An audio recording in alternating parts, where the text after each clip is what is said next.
Nothing but nothing justifies what happened on Saturday night, and I cannot condemn it too strongly. The only way to defuse this situation is by decreasing the presence of the police within the area at the present time, because they see the police as their target, as the target that they want to attack. People are really rather afraid that this country might be rather swamped by people with a different culture. How long can you suppress a feeling? Right? How long can you suppress a feeling, man? It was a very good atmosphere before the problem. Very good atmosphere. We had a feeling that we just weren't wanted in this country. Weren't wanted, that we were despised. It was the only place that you felt really comfortable, that the police wouldn't just always be able to grab you. From this cruel world, we could go there and just be with our kin. We thought it belonged to the West Indian community. They just stop any and every black person, young or old, but especially kids, victimized for no other reason other than he is black.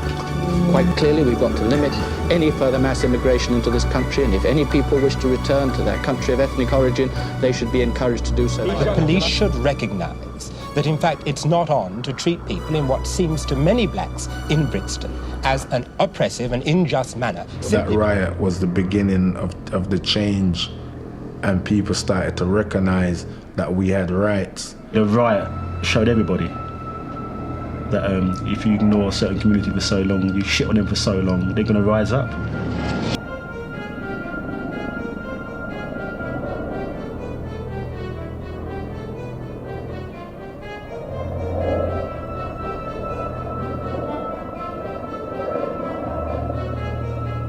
One of the police vans taken back to Brixton police station, my face pressed down to the floor, there was a boot upon my neck, upon my back, and then we were dragged out to the police cells, sitting in that cell and hearing the screams of the older guys along the cell corridor. It was just frightening.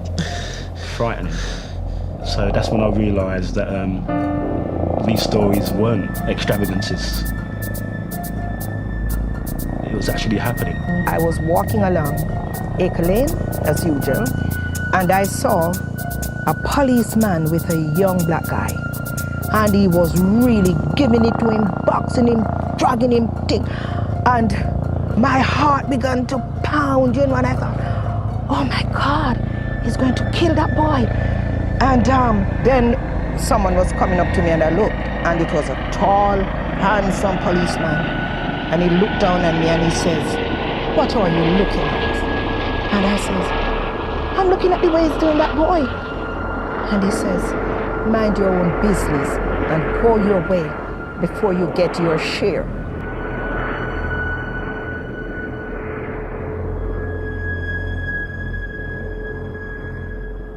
You can't say anything, you can't stand and look, because you will be told, move on.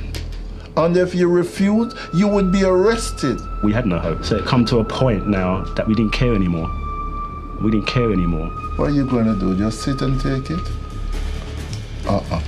You reach a point where you can't take anymore. We're going to do something about it. What we're going to do, you don't even know. But you start doing something. I think you'll find that a large, very large proportion of this type of crime is committed by black people. The police still wanted to blame a lawless minority amongst the community for what had happened, rather than admit that they had got it seriously wrong. It's all in the name.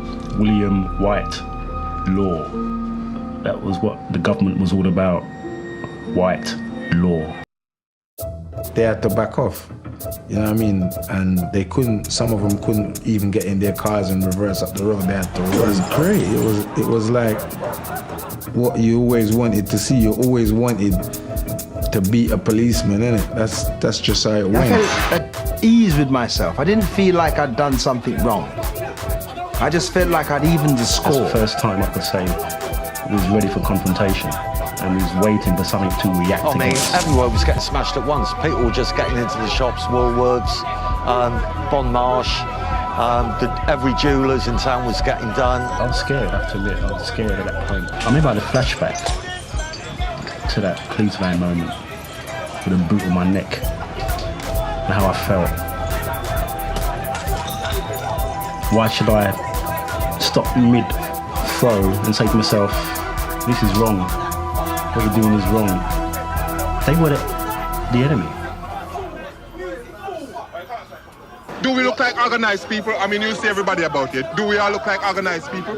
Radicalist, racist? Yeah. We're not racist. We look organized? We're not racist. Do we? Yeah, they might. No, do we look organized? Not to me, you don't know. That answer your question.